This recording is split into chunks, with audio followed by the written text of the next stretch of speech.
반갑습니다. 붓다의 복과 지혜입니다. 오늘은 중국 국민들, 특히 중산층들은 정서적으로 불교에 호응한다. 중국 불교의 희망이라는 주제로 말씀을 드리려 합니다. 지금 중국의 불교는 단순한 신앙의 영역을 넘어 사회 속에서 자비를 실천하는 삶의 힘으로 거듭나고 있습니다.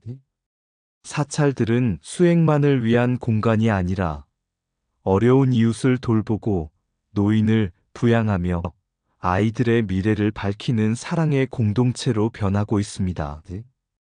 부처님께서 설하신 자비와 보시의 가르침이 이처럼 현실 속에서 꽃피고 있는 것은 곧 불법이 사람들의 마음속 깊이 살아있음을 보여줍니다. 중국의 중산층을 비롯한 많은 국민들이 불교를 향해 따뜻한 정서로 호응하는 이유도 여기에 있습니다. 불교는 그들에게 낯선 종교가 아니라 역사와 함께 숨 쉬어온 정신의 뿌리이며 마음의 안식처이기 때문입니다. 이제 불교는 다시 세상을 비추는 등불로 서 있습니다. 부처님께서 말씀하신 대로 한 줄기 빛이 어둠을 없애듯 한마음의 자비가 세상을 밝힌다. 오늘 우리가 나누는 이 이야기 속에서 그 자비의 등불이 더욱 찬란히 타오르길 바랍니다. 자, 그럼 중국 국민들, 특히 중산층들은 정서적으로 불교에 호응한다. 그 여정을 함께 해볼까요? 옛날 어느 왕국에 한 수행승이 있었습니다. 그는 매일같이 시장 한복판으로 나가 탁발을 하며 백성들의 마음을 살폈습니다. 사람들은 그를 무건의 보살이라 불렀습니다. 말을 하지 않아도 그의 미소 하나, 절 한 번에 사람들의 마음이 편안해졌기 때문이었습니다. 어느 날 그 나라의 재상이 찾아와 물었습니다. 스님, 부처님의 가르침은 깊고 넓다고 들었습니다. 그러나 세상은 여전히 가난하고 노인은 외롭고 아이들은 울고 있습니다. 이 고통을 어찌해야 하겠습니까? 스님은 미소를 지으며 재상에게 시장 한복판으로 함께 가자고 했습니다. 거기에는 낡은 신발을 기워 파는 노인, 버려진 나무로 장난감을 만드는 젊은이, 하루 종일 탁발을 도와주는 아이들이 있었습니다. 스님은 그들을 가리키며 조용히 말했습니다. 이들이 이미 부처님을 따르고 있습니다. 자비는 법당 안에 머무는 것이 아니라 세상 속에서 손과 발로 피어납니다. 한 끼의 밥을 나누고 낡은 지붕을 고치며 외로운 마음을 어루만지는 그 행위가 곧 수행입니다. 그날 이후 왕과 재상은 불교의 가르침을 궁궐이 아닌 거리와 마을 속에서 실천했습니다.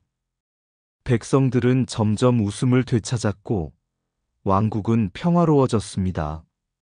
이 이야기는 오늘날 중국의 사찰들이 사회의 어려운 이웃을 돕고 시민들이 불교에 따뜻하게 호응하는 모습과 닮아 있습니다. 부처님께서 설하신 진리는 먼 산의 이상이 아니라 지금 이 순간 누군가의 손을 잡아주는 바로 그 마음 속에 있습니다.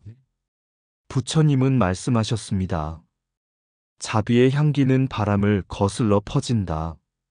선한 마음으로 행하는 이는 세상 어디서나 그 향기로 기억된다. 중국의 불자들이 보여주는 사회적 자비의 행보가 바로 그 향기입니다. 그 향기가 점점 퍼져나갈수록 불교의 희망도 함께 밝아집니다.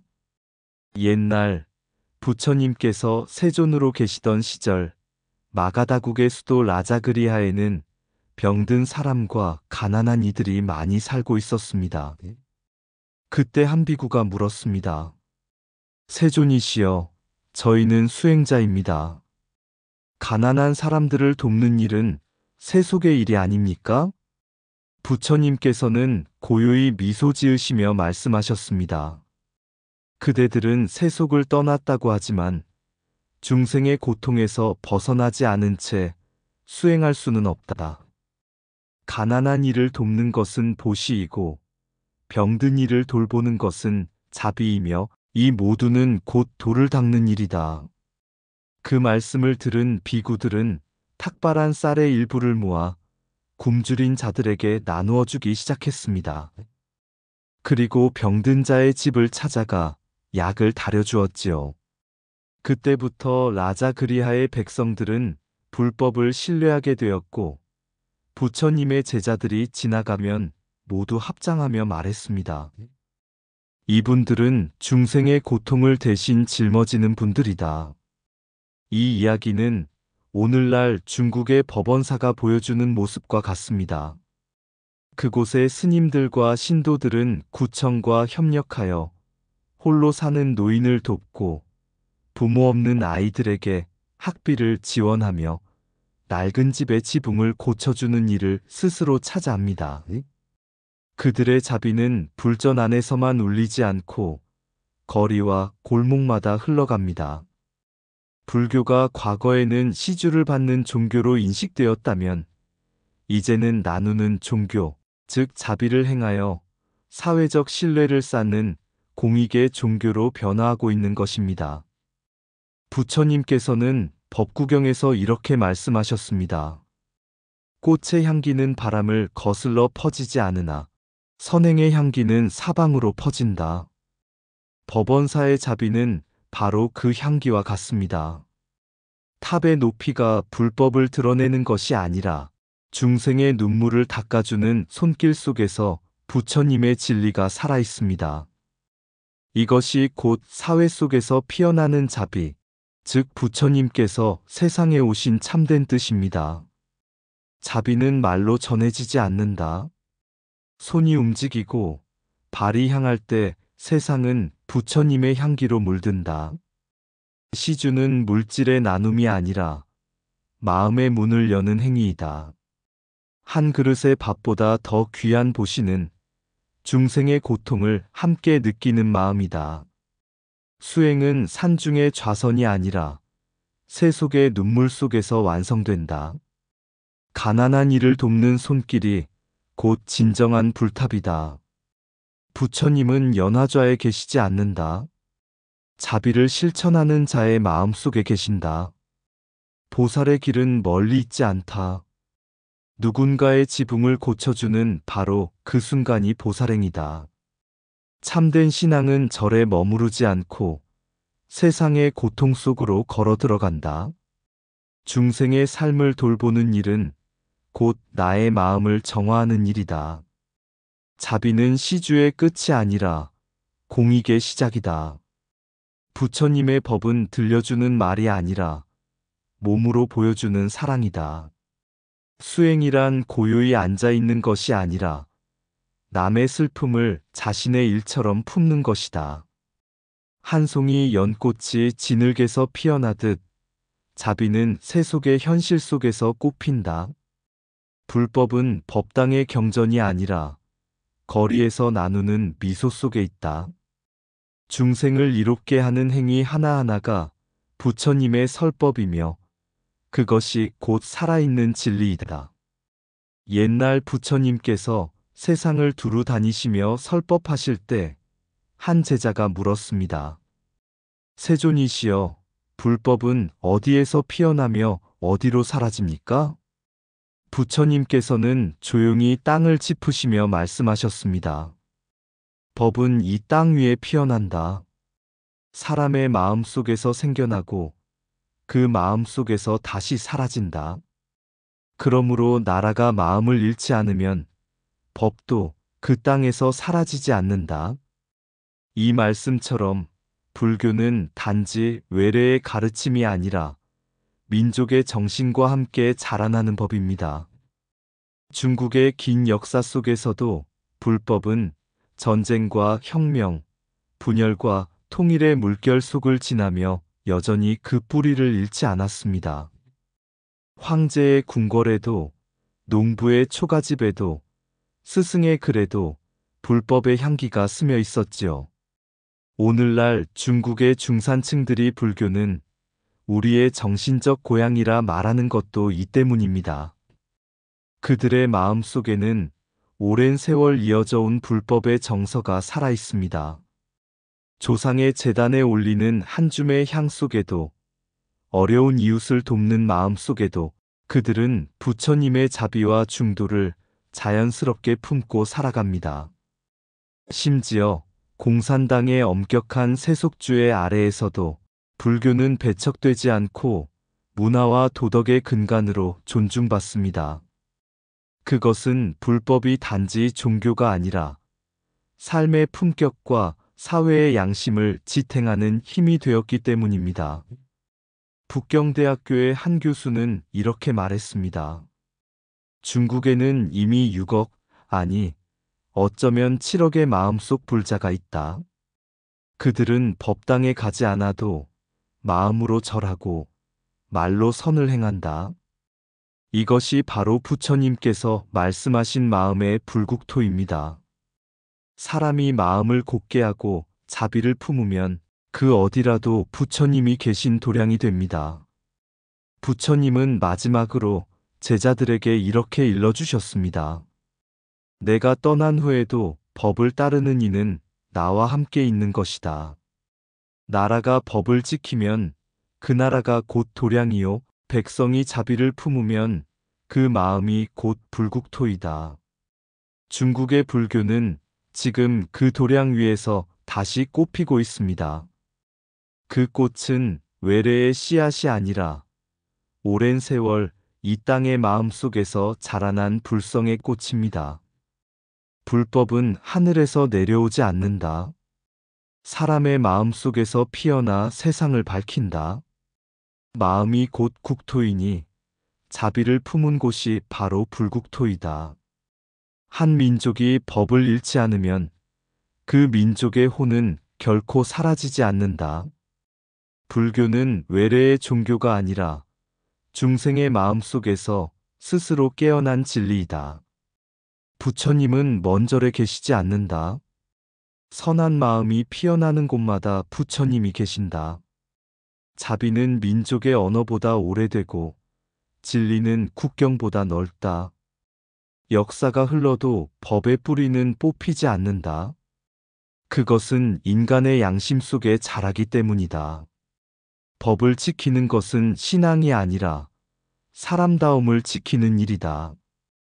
불교는 중국인의 역사 속에서 사상이 아니라 삶의 예절로 존재해왔다. 한 사람의 선행이 천년의 경전보다 깊은 설법이 된다.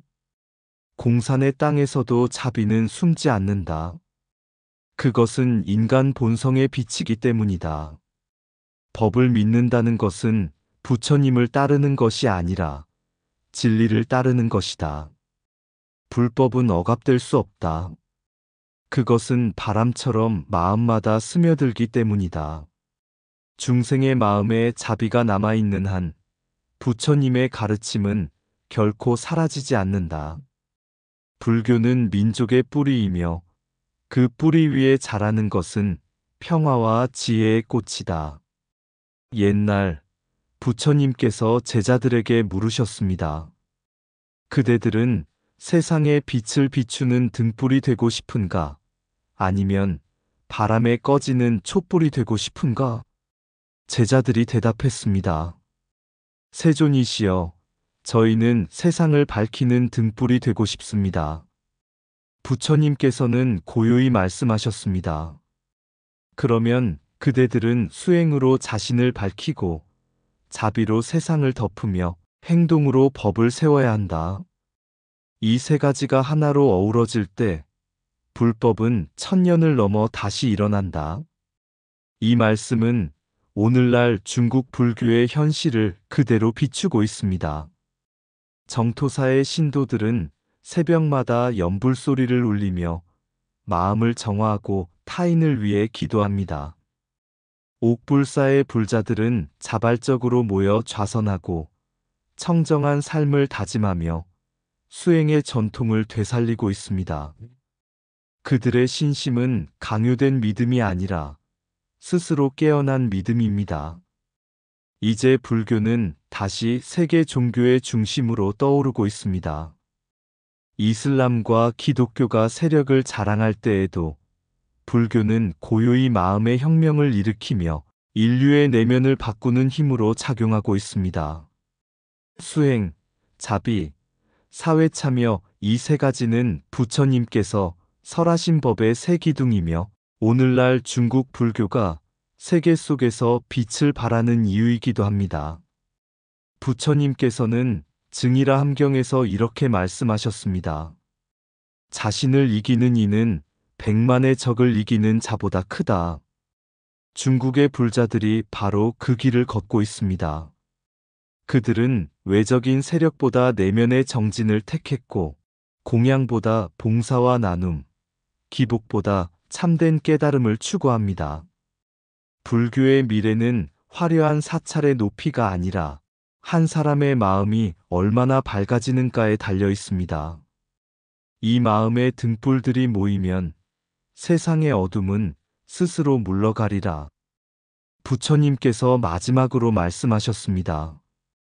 등불은 하나이지만 그 빛은 1000곳에 닿는다. 그대들이 자비로 세상을 비춘다면 법은 다시 중흥하리라. 이제 중국 불교는 그 등불이 되어 세계로 번져가고 있습니다. 그 빛은 수행의 깊이에서 나오고 자비의 온기에서 피어나며 사회 속에서 실천으로 완성되는 불법의 새 물결입니다. 불법은 외세가 아닌 마음에서 흥한다.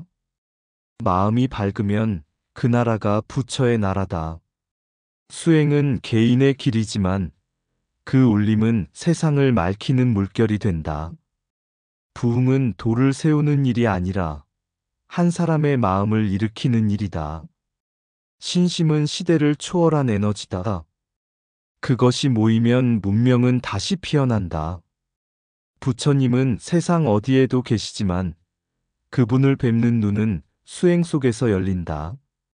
자비는 약자의 동정이 아니라 깨달은 자의 본성이다. 수행은 침묵 속의 혁명이다. 말없이 세상을 바꾼다. 불법이 사회를 품을 때 사회는 이미 정토가 된다. 중생의 고통 속에서 눈을 감지 않는 자, 그가 곧 부처의 제자다. 미래의 불교는 사원에 머물지 않는다. 사람의 마음마다 법당이 된다. 세속 속의 청정이 진정한 불법의 꽃이다. 자비의 행은 작을수록 깊고 수행의 뿌리는 고요할수록 단단하다. 부흥은 과거로 돌아가는 일이 아니라 영원히 깨어나는 일이다. 부처님의 법은 인간의 마음을 물들이는 향기와 같다. 멀리 퍼질수록 더욱 맑아진다. 불교의 미래는 믿음 위에 있지 않고 깨달음으로 향하는 한 걸음 위에 있다. 옛날 중국의 어느 산사에 한 젊은 승려가 있었다. 그는 불교가 쇠퇴하고 사람들의 마음이 세속에 빠지는 것을 슬퍼하며 부처님의 법은 왜 이 시대에 빛을 잃었는가라며 한탄했다. 그때 노스님이 미소를 지으며 말했다. 법은 빛을 잃은 적이 없느니라. 다만 사람의 눈이 어두워졌을 뿐이다. 법은 강물처럼 흐르고 눈 밝은 이가 그 물을 떠마시면 다시 목마르지 않는다.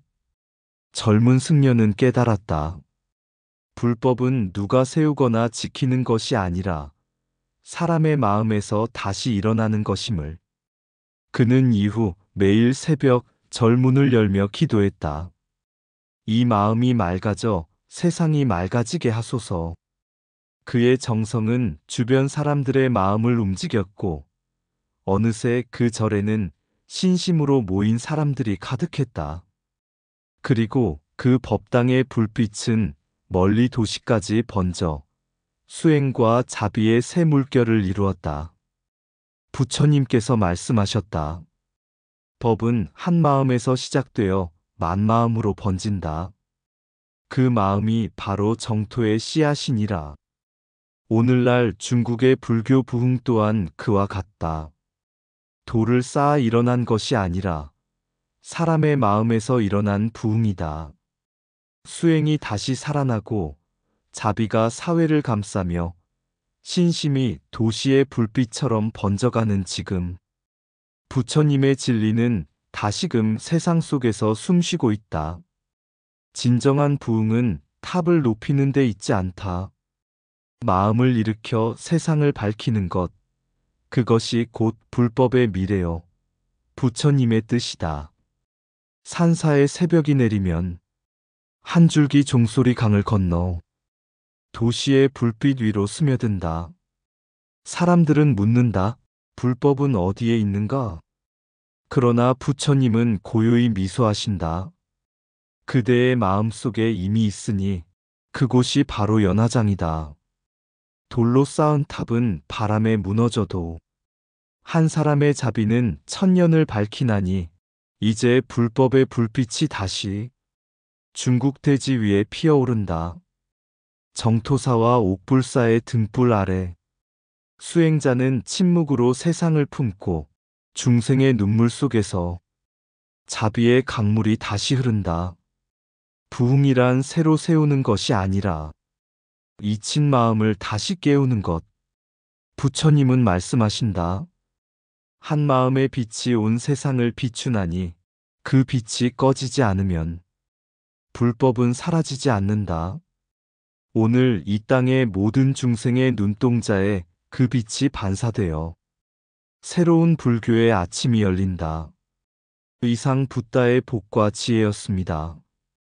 오늘도 복지 구족한 날 되세요. 구독과 좋아요는 붓다의 복과 지혜를 밝히는 큰 자비의 등불이 됩니다.